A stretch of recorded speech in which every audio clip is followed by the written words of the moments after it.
Today's video is sponsored by Audible. Creating your own world is the best part about being a DM, and great ideas can come from anywhere. And right now, I'm re-listening to The Way of Kings, Book 1 in the Stormlight Archive. I plan on stealing Brandon Sanderson's incredible world to use for a campaign in the future.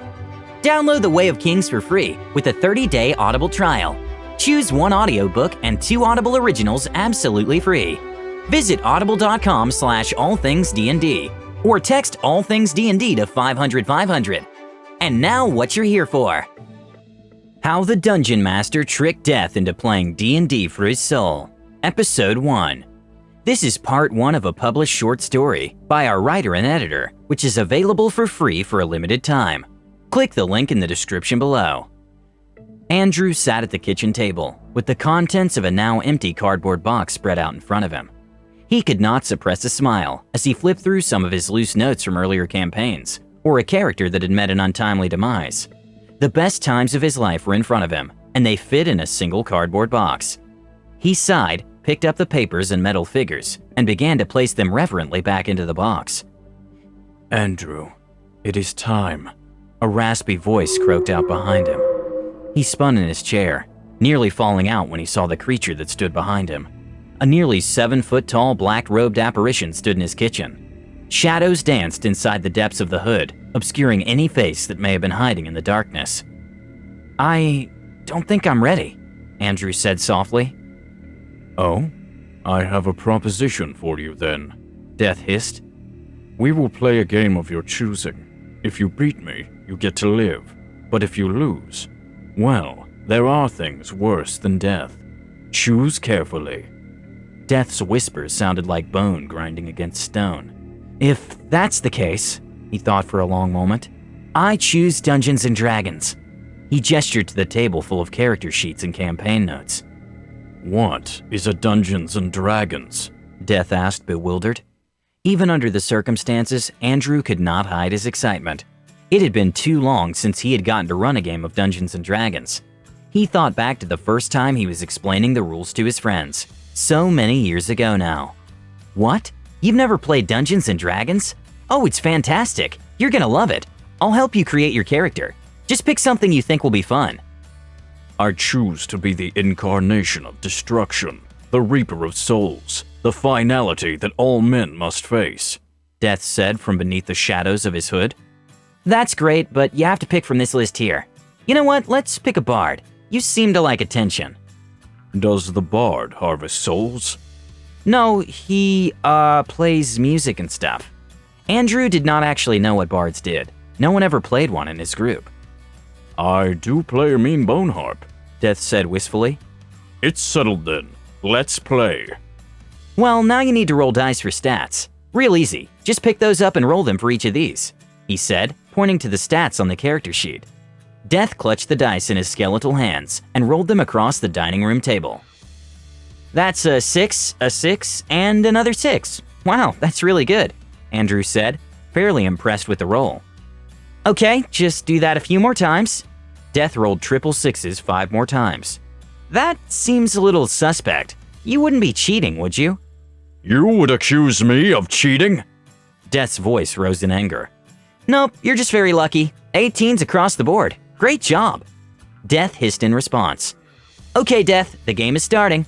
Andrew took a deep breath and imagined a small town with a bustling tavern full of adventurers. Busty barmaids hustled from the kitchen to tables with trays of ale and thick stew. "Death, you're sitting in a tavern sipping your ale. Patrons are sitting around tables talking, but too quietly for you to hear. What would you like to do?" "I want to kill everyone," Death said, leaning forward over the table. It may have been Andrew's imagination, but he thought he saw a glimmer of excitement in the depths of the hood. These are seasoned veterans of the Second Carthian War. They'll kill you pretty easily." "Oh." Death's shoulders slumped a little. But the man at the table next to you starts speaking a little louder. He mentions a secret tomb he had found in the woods recently. But he couldn't find a way to open the door. "A secret tomb? Intriguing. I will force him to tell me where the location of this place is." "All right, some action. Roll that dice there, the one with the 20 sides, to see if you can overpower him." Death snatched the die off the table and gave it a roll. It slid to a stop on the number 1, then after a long second, hopped and landed on 20. Is that good? Death asked. Very good. That's a natural 20. You pick the man up by his collar and threaten his life. He gets a map out of his pouch and hands it over to you. It is fairly crude, but it outlines the location of the tomb. Oh, okay. Death's voice changed a bit as he began to speak as his character. Thanks for doing business with Dante the Bard. You shall all remember his name. Everyone in the bar is stunned into silence by your proclamation. These veterans of 100 battles cower in fear at your ferocity. Excellent. Death steepled his fingers together. Let's go find this tomb. He could not hide the excitement in his voice. Andrew watched the seconds tick away on the clock. Death was so engrossed in his adventure that he had not realized just how much time had passed. It was already 11:30. Okay, Death, you find the narrow trail marked on the map that leads up to the mountain to the tomb. Birds are calling from branches above, and you spot a deer leap away over a small creek. There is no time to waste. This tomb will not explore itself. Onward! The trail is overgrown with roots. They try to snag at your boots. Loose rocks try to trip you, but you have such natural grace that you almost dance down the trail. The hands on the clock spun and spun as Andrew talked. The woods give way to a cliff. The ancient door is easy to see, as it is outlined in runes, carved into the cliff face. There are 4 lines of runes carved into the door itself. Would you like to try to decipher them? Yes, of course. Death picked up his dice and rolled. Another natural 20. It's a riddle. Andrew cleared his voice and spoke in a lower tone. Until I am measured, I am not known. Yet how you miss me when I have flown. Death placed a bony finger underneath where his chin should be. Interesting. And so simple, Death said triumphantly. The answer is time. The door glows blue as you speak the command word. In a flash, the stone door vanishes, revealing a dark stone corridor. But it's also time to call it a night, Andrew said with a slight grin. We can't stop now, Death moaned. Or have you forgotten our arrangement? If I win the game, terrible things will happen. Well, it is after midnight and no one has lost or won yet. We can play again if you want to find out what's inside the tomb, Andrew said hopefully. You have a deal. Next time I'll bring some beers, Death said as he rose from the table, then vanished in a burst of shadows. Death knocked politely on the kitchen door and held up the 6-pack of beer excitedly in front of himself. Andrew waved him in as he finished setting up the kitchen table. He was more prepared this session. He had a large grid map laid out, as well as his old Dungeon Master shield standing upright. Do you want one before I put them in the fridge? I kept them cold on the way over with my icy grip, Death said. His bony feet clicked over the floor. That sounds great. Thank you, Andrew said, putting the final touch on the table. A small pewter figurine holding a harp and a dagger. Oh, is that me? Death asked, sitting down at the table. Dante in the flesh. Metal. Death gingerly picked the figure up and turned it over. Did you paint him yourself? I did. We can't have an epic adventure with just a plain figurine. Death held his beer bottle up for Andrew. They clinked them together, then took a long drink. This is really good, Andrew said, wiping a bit of foam off of his lip. It's brewed from the essence of the Forsaken, Death said hauntingly. Really? Andrew felt the beer start to rise in his throat. Huh, no. It's from this microbrewery up in Seattle. Andrew laughed and took another sip before setting it down on the table. Where were we? I had just spoken the command word, and the door to the tomb opened, Death said eagerly. Andrew picked up a dry erase marker and began to draw out the entrance to the tomb. As you stand at the entrance of the tomb, your eyes can barely penetrate the darkness within. You get a sense that this place has not been graced by light in 1,000 years. A bitterly cold wind blows out of the doorway, carrying with it the stench of death and sorrow. Death lifted an arm and smelled his robed armpit. I don't stink, then snickered at his own joke. Andrew smiled and took another drink of beer. Okay, what would you like to do? There's no point in standing outside. I'm going in. Do I have a torch? I forgot to tell you what gear you have. Every adventurer needs a pack, so you have one.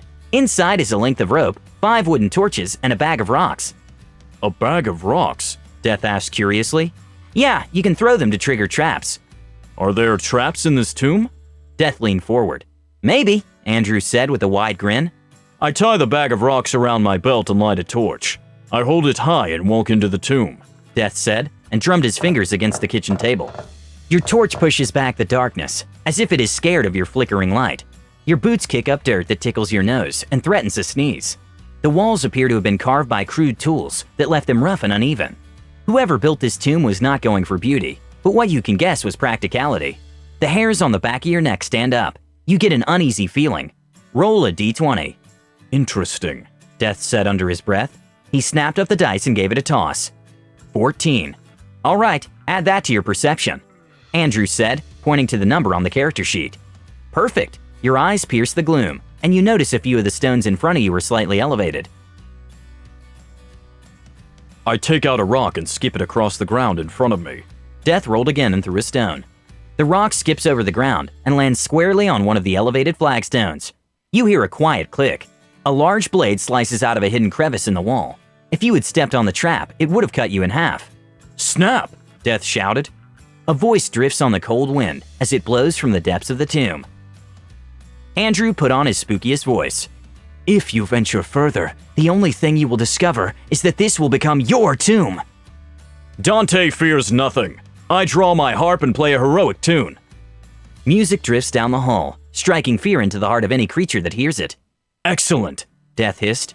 I walk deeper into the tomb, keeping my eyes out for any more traps. As you delve deeper and deeper, you get the feeling that you're not alone. Roll for perception. The dice clattered across the table, bouncing off of an empty beer bottle. You hear the familiar sound of bones scraping against stone and the clattering jaws of the undead. Skeletons! Death roared.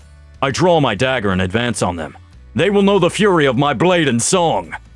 A skeleton makes a clumsy swing at you as you deftly avoid it. Roll to hit. Dice danced over the table as Death rolled his attacks. Your dagger shatters the skull of the first skeleton, spraying shards of bone across the wall. The other skeletons are not smart enough to flee. They shall pay for their arrogance, Death said, rolling again. You dance between the clumsy skeletons, slashing with your dagger, shearing off bone and limb. With the final flourish, the skeletons collapse into a pile at your feet. Whoa, I can do that? Death asked. You just did, Andrew said, then took a drink. With the skeletons defeated, you've gained some experience. They didn't have any gear worth salvaging, but you do notice a small stone jutting out of the wall. Is it a trap? Death asked. Only one way to find out. Okay, I press the stone, Death said eagerly. The stone wall pushes back and slides to the side, revealing a small room with an open treasure chest. Gold coins glitter in your torchlight, and there's a small glowing dagger among the coins. I rush over and take the dagger, Death nearly shouted. As your fingers wrap around the worn leather hilt, you feel a surge of power run up your arm. But I need to take a break. All of this beer is running straight through me, Andrew said, stepping away from the table and making his way to the bathroom. Andrew flushed the toilet and retrieved another beer from the fridge. Death sat at the table, fidgeting with impatience. What kind of magic does the dagger do? He asked before Andrew could sit down. You do not know. You'll need to find someone that can identify it, or just play around with it and see what happens. Oh, many souls will perish against the edge of bite. Death made a slashing motion with his hand. Andrew picked up the marker and drew out the dungeon that had been discovered, and also drew an unexplored hallway outside of the secret room. He took a drink to wet his throat. You've found some hidden treasure in a magical dagger, but there's nothing else in this room. What would you like to do now?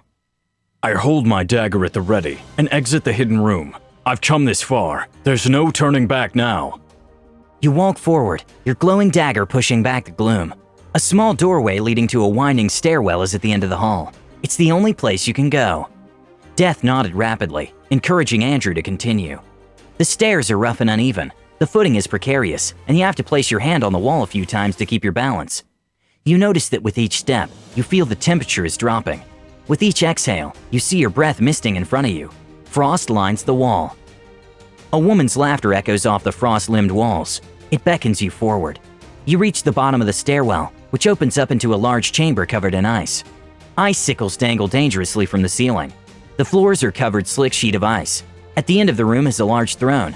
A slight skeleton sits there, its hands frozen to the arms of the throne. No creature laughs at Dante. I shall kill this creature again. I drop my torch and draw my other dagger. Andrew's eyes lit up. The torch falls to the frozen floor with a clatter, bits of flame scattering across the ground. Fool! Andrew bellowed in a feminine voice.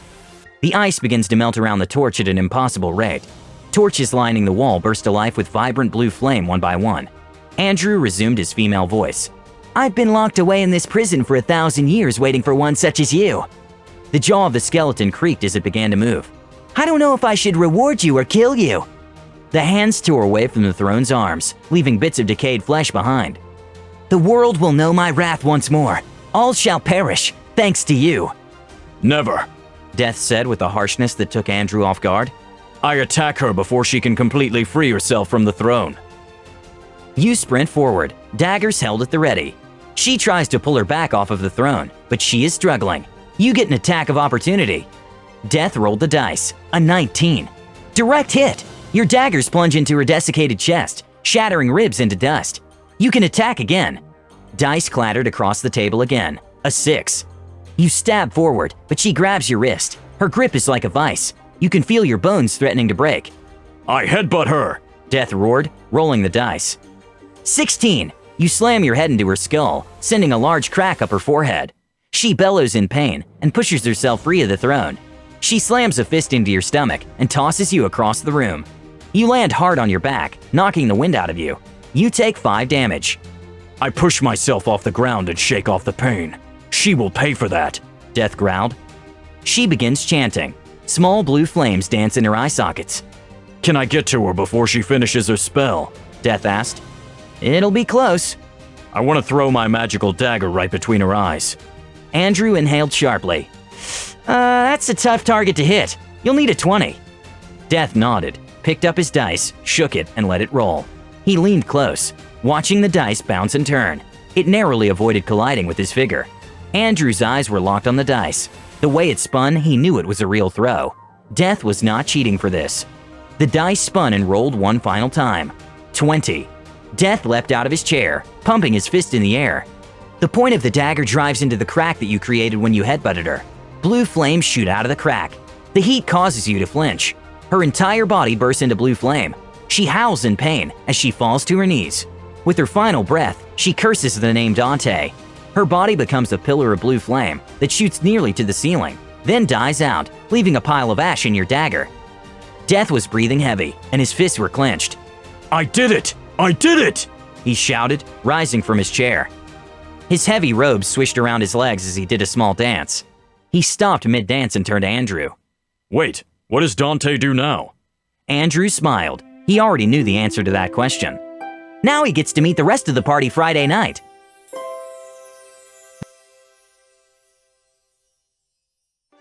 Thank you for listening. Before we discuss the video, one more quick word about our sponsor, Audible. Audible members can choose 3 titles every month, 1 audiobook and 2 Audible originals you can't hear anywhere else. It took me a month to finish The Way of Kings, which lined up perfectly for getting the second one with my free credit. Start building your audio library today, worry-free, because your audiobooks stay with you, even after you cancel your Audible membership. Sign up now, get The Way of Kings, or any audiobook you choose, for free, and start the new year off right, with vampires and D&D. This is part 1 of 3 of this video, Death and a D20. Please let us know what you think of the favorite of the dice gods, Death. And also, what about Andrew? Do you think he'll survive in the end? Maybe perhaps Death will love D&D too much to kill Andrew. Don't forget to subscribe to our channel, All Things D&D. The next part of this video will be posted in 2 days, so stay tuned for more amazing Dungeons & Dragons content.